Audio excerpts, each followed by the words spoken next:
तो दोस्तों आज की इस वीडियो में हम बात करने वाले हैं इंग्लिश के एक बहुत ही ज़्यादा इंपॉर्टेंट मॉडल वर्ब के ऊपर, जो है आपका वुड।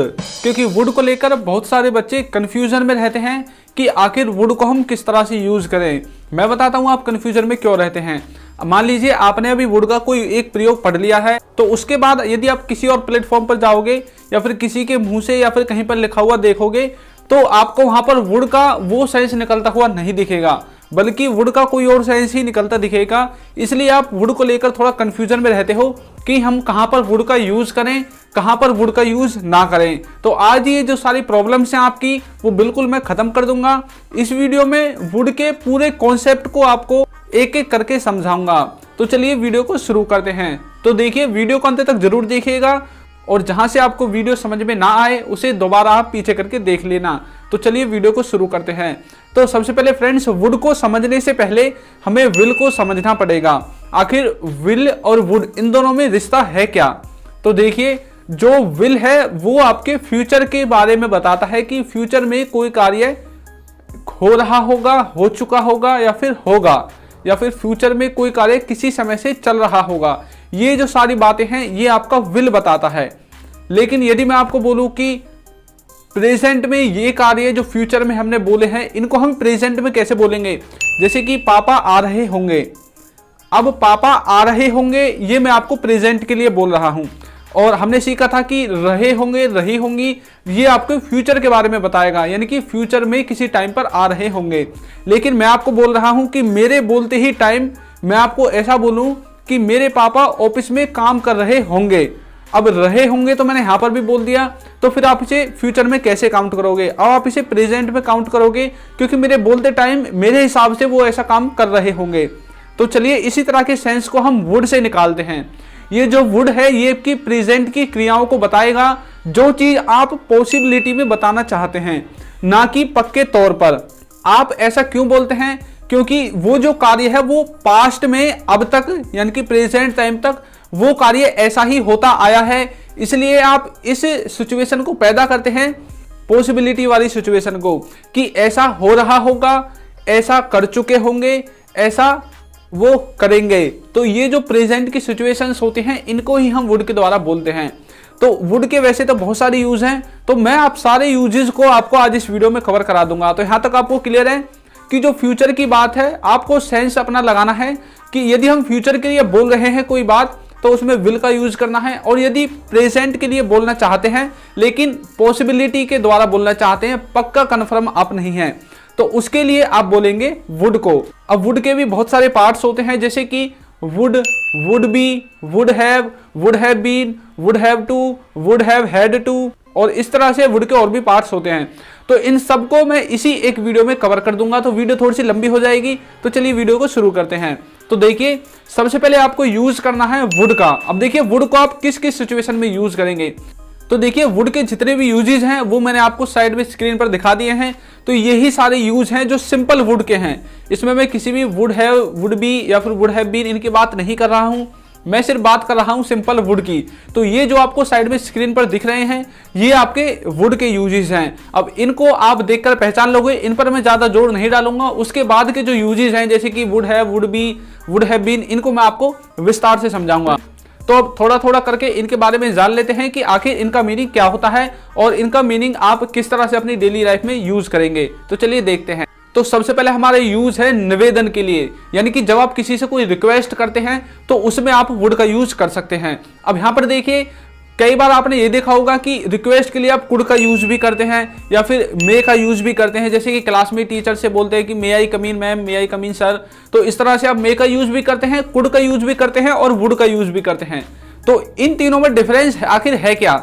अब देखिए, इनमें कोई ज्यादा डिफरेंस नहीं है। इनमें सिर्फ एक ऐसा डिफरेंस है जो आपके शिष्टाचार को, यानी कि आपके व्यवहार को दिखाता है कि आप जिससे कोई चीज निवेदन कर रहे हैं उसे किस तरह से कर रहे हैं। गुस्से में कर रहे हैं, प्यार से कर रहे हैं, या फिर और ज्यादा पोलाइटली कर रहे हैं। यदि आप बहुत ही ज्यादा पोलाइटली बोलना चाहते हैं तो उसमें आप वुड का यूज कर सकते हैं, और यदि आप थोड़ा सा कम पोलाइटली लेकिन पोलाइटली बोलना चाहते हैं तो उसमें आप कुड का यूज कर सकते हैं। और यदि आप वैसे ही पूछ रहे हैं तो मे का भी यूज कर सकते हैं, क्योंकि उसमें 50-50% पॉसिबिलिटी होती है हो सकता है वो आपको काम करने दे या फिर ना करने दे, या फिर आपका काम करे या फिर ना करे। तो इस तरह से आप इसे बोल सकते हैं। तो निवेदन के लिए भी आप वुड का यूज करेंगे। यदि आपको पोलाइटली बोलना है, जैसे कि कृपया आप दरवाजा बंद करोगे, अब इसकी इंग्लिश देखिए क्या होगी, would you please close the door, यानी कि कृपया आप दरवाजा बंद करोगे। अब मैं इसे वुड से भी बोल सकता हूं और कुड से भी बोल सकता हूं। कुड से थोड़ा कम पोलाइट जो सेंटेंस है वो होगा, वुड से थोड़ा ज्यादा पोलाइट सेंटेंस होगा, बस यही डिफरेंस है। तो नेक्स्ट यूज देखते हैं, जो है आपका प्रेफरेंस या फिर चॉइस बताने के लिए या फिर पूछने के लिए। अब ऐसी चीजों के लिए भी आप वुड का यूज करेंगे, जैसे कि तुम मेरी मदद करना पसंद करोगे। अब यहाँ पर आप उसकी इच्छा को जानना चाहते हैं कि वो हमारी मदद करना चाहेगा या फिर नहीं चाहेगा। अब आप कैसे बोलेंगे, would you like to help me, यानी कि क्या आप मेरी मदद करना पसंद करोगे, या फिर आप यहाँ पर बैठना पसंद करोगे, would you like to sit there या फिर हेयर, यदि वहां बोला है तो देयर और यहाँ बोला है तो हेयर। तो इस तरह से आप ऐसे सेंटेंसेस में भी वुड का यूज करेंगे। तो चलिए नेक्स्ट यूज देखते हैं, जो है आपका पास्ट की हैबिट को बताने के लिए। वैसे तो हम पास्ट की हैबिट को बताने के लिए यूज्ड टू का भी यूज करते हैं, कि पास्ट में कोई कार्य किया करता था उसमें आप यूज्ड टू का भी यूज करते हैं। तो आप इसमें कंफ्यूज मत होना, वुड से हम कौन से कार्यों को बताते हैं जो कि हम पास्ट में करते थे। देखिए, जब आप पास्ट में किसी ऐसे सेंटेंस को बोलते हैं जिसमें एक के बाद एक, एक के बाद एक, एक के बाद एक आपकी पास्ट की क्रियाएं बताए जा रहे हैं, जैसे कि मैं जल्दी उठा करता था, उसके बाद मैं स्कूल जाया करता था, उसके बाद मैं पढ़ा करता था। तो ये आप पास्ट की क्रिया बता रहे हैं जो कि आप पास्ट में रेगुलर किया करते थे। तो इसमें जो पहला सेंटेंस है, जैसे कि मैं सुबह जल्दी उठा करता था, तो इसको आप यूज्ड टू से बना दीजिए और उसके बाद जितने भी सेंटेंस हैं उन्हें आप अपने वुड से बना सकते हैं। तो इस तरह से आप वुड का पास्ट की क्रियाओं को बताने के लिए भी यूज कर सकते हैं। तो दोस्तों, वुड के जो ज्यादातर यूजेस थे जिन्हें हम अपनी डेली लाइफ में यूज करते हैं वो ये ही हैं। अब इसके बाद जो ज्यादातर यूज आप करते हैं वो है आपका would be, would have been, would have to, would have had to. तो इन सभी को मैं एक एक करके क्लियर करूंगा। तो चलिए इनको एक एक करके देखते हैं। तो दोस्तों, एक बात और मैं आपको बता दूं कि जो भी कंडीशनल सेंटेंसेस होते हैं उनको मैं इस वीडियो में कवर नहीं करूंगा, सिर्फ जो आपके विदाउट कंडीशनल सेंटेंसेस हैं उनको ही मैं इसमें कवर करने वाला हूं। तो अब सबसे पहले हम बात करते हैं वुड बी के बारे में। वुड बी का मतलब होता है कि कोई कार्य कर रहा होगा, हो रहा होगा।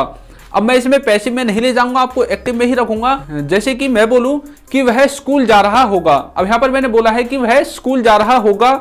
अब रहा होगा से आप इसे फ्यूचर में नहीं ले जा सकते, क्योंकि मैं इसको प्रेजेंट में बोल रहा हूं कि वह स्कूल जा रहा होगा। तो इस तरह की आपने अपने शब्दों से पॉसिबिलिटी दिखाई है कि इस टाइम पे वो स्कूल जा रहा होगा। तो इसको हम प्रेजेंट में बताने के लिए हम वुड का यूज करेंगे, जैसे कि he would be going to school, वो स्कूल जा रहा होगा। वह खेल रहा होगा, प्रेजेंट में खेल रहा होगा। यदि मैं बोलूं कि वह खेल रहा है तो फिर तो ये प्रेजेंट का कंटिन्यूअस है, खेल रहा था पास्ट का कंटिन्यूअस है। अब मैं बोल रहा हूं कि वह खेल रहा होगा, तो ये आपका फ्यूचर में जाएगा यदि मैं फ्यूचर के लिए बोलूंगा। अगर मैं प्रेजेंट के लिए बोलूंगा तो मुझे वुड का यूज करना पड़ेगा, जैसे कि वह खेल रहा होगा, ही वुड बी प्लेइंग, वह सो रही होगी, सी वुड बी स्लीपिंग। तो प्रेजेंट में कोई क्रिया हो रही होगी। तो इस तरह की पॉसिबिलिटी को दिखाने के लिए हम वुड बी का यूज करते हैं। तो इसके अलावा रहा होता, रहे होते, ये जो आपके वर्ड्स आप YouTube पे सुनते हैं ये आपके कंडीशनल सेंटेंसेस में आते हैं, क्योंकि मैंने बहुत सी वीडियोस देखी हैं उनमें क्या दिखाते हैं कि वह सो रहा होता, वह जा रहा होता। वह जा रहा होता मतलब ये आपका कंडीशनल सेंटेंसेस में आएगा। इसके आगे या पीछे कोई ना कोई सेंटेंस है जो कि आपको बताया नहीं गया है, सिर्फ आपको वही लाइन बताई गई है जिसमें वुड भी लगेगा। तो ये जो रहा होता, रहे होते, ये जो आपकी मीनिंग निकलेंगे ये आपके कंडीशनल सेंटेंसेस के साथ निकलेंगे। तो इनको मैं कंडीशनल सेंटेंसेस में क्लियर करूंगा। अभी देखते हैं हम नेक्स्ट अपना वुड हैव। वुड हैव का मतलब होता है प्रेजेंट में आप किसी ऐसी पॉसिबिलिटी को दिखाना चाहते हैं जो कार्य आपके हिसाब से हो चुका होगा, जैसे कि पापा आ चुके होंगे।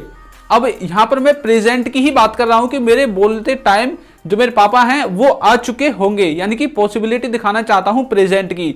अब मैं इसमें कंफर्म नहीं हूं, अगर मैं कंफर्म होता तो बोलूंगा पापा आ चुके हैं, यानी कि प्रेजेंट परफेक्ट टेंस। मैं बोलना चाहता हूं कि पापा आ चुके होंगे, यानी कि मैं कंफर्म नहीं हूं, मैं सिर्फ अपने अंदाजे से बता रहा हूं।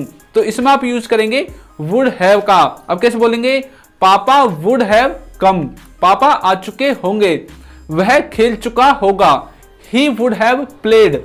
तो इस तरह से आप वुड हैव का यूज करेंगे प्रेजेंट की कुछ ऐसी बातों को बताने के लिए जो प्रेजेंट में खत्म हो चुकी होंगी आपके अनुसार, आप उसमें कंफर्म नहीं है, ऐसा सेंस आप इसमें देंगे। यानी कि आप पास्ट में जो अब तक घटता हुआ आया है, पास्ट से लेकर अब तक प्रेजेंट तक, उसके हिसाब से आप ऐसी बातों को बोलेंगे। तो चलिए नेक्स्ट देखते हैं, जो है आपका would have to. Would have to का मतलब क्या होता है? वुड हैव टू का मतलब होता है कि प्रेजेंट में किसी को कोई कार्य करना पड़ता होगा। आप इसमें कंफर्म नहीं है कि उसे करना ही पड़ता है, करना ही पड़ता है तो उसमें आप अलग सेंस में जाएंगे, लेकिन मैं फिलहाल इसमें वुड का यूज करूंगा। तो हम ऐसी पॉसिबिलिटी दिखाना चाहते हैं जिसमें कोई कार्य किसी को करना पड़ता होगा। तो मान लीजिए आप अपने दोस्त के घर पर जाते हैं और वहां पर आप क्या देखते हैं कि जो आपका दोस्त है वो खाना बना रहा है, यानी कि रसोई में जाके खाना बना रहा है। तो आप सोचेंगे यार इसे डेली खाना बनाना पड़ता होगा। तो यदि आप ऐसा सोचते हैं कि उसे डेली खाना बनाना पड़ता होगा, आपने सिर्फ उसे एक बार देखा है, लेकिन आप ये सोच रहे हैं मन में कि डेली बनाना पड़ता होगा, यानी कि रेगुलर ये क्रिया करनी पड़ती होगी। तो इस तरह के सेंस में आप यूज करेंगे वुड हैव टू का, यानी कि इसे डेली खाना बनाना पड़ता होगा। अब आप अपने दोस्त की बोल रहे हैं, मान लीजिए आपके दोस्त का नाम राम है, तो आप बोलेंगे Ram would have to cook the food, यानी कि राम को खाना बनाना पड़ता होगा। यदि आप इसमें डेली और वगैरह वर्ड्स जोड़ना चाहते हैं तो आप जोड़ दीजिए। तो इस तरह से डेली की जो क्रियाएं होते हैं उन्हें आप वुड हैव टू के द्वारा बताएंगे।